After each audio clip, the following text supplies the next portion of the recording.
First I'm gonna check the oil and see the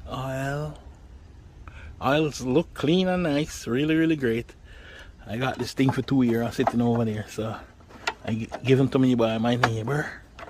Alright, then I look in the tank, see there's no gas in the tank, no gas, tank empty.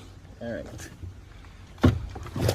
so we're gonna put some gas in the tank, and if I can pour it without a funnel, try.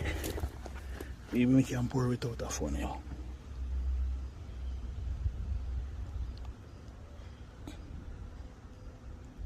Gas go in the tank.